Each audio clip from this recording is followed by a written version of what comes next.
Isang masarap na recipe gamit ang pogita or octopus. At napakasarap nito. Tara, gawin natin. May pinakuluan na ako ditong pogita. Pinakuluan ko lang yan sa luya, bawang, sibuyas, laurel, paminta at asin. Hanggang sa lumambot. Pinalamig ko lang yan. Hiwain lang natin siya ng ganito kaliliit at iset aside. Gagamit din tayo ng ginger.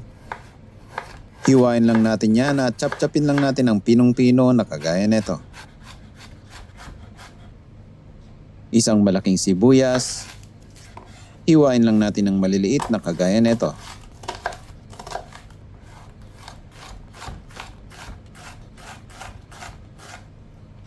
Red bell pepper.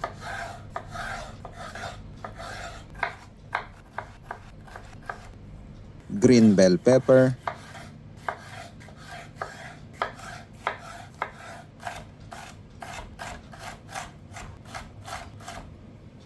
Carrots. Halos magkakaparehas lang ang size ng hiwa ng gulay natin.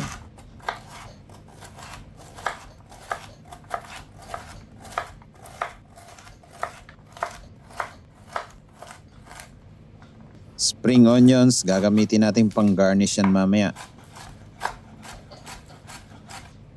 Gagamit din tayo dito ng red chili. Kung ayaw mo ng spicy, wag mo nang lagyan. Garlic.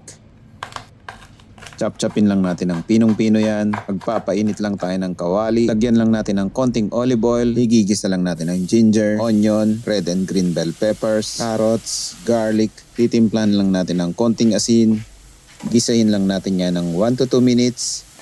Ilalagay na rin natin yung pinakuluan natin pogita.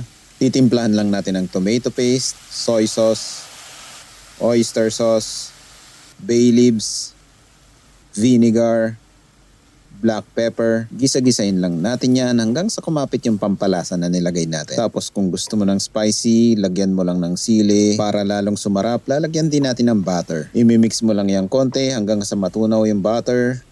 Gagarnishan lang natin ng spring onion. Gisain lang natin ng mga 1 minuto at ready to serve na ang ating gisadong pugita. Ang dali lang na itong lutuin at napakasarap. Pwedeng ulam, pwedeng pulutan. I-ready mo na ang sinaing mo dito. At kung nagustuhan mo ang recipe na to, gawin mo na or itag mo na yung magluluto para sa'yo. Yun lang, maraming salamat. See you in my next cooking trip ko.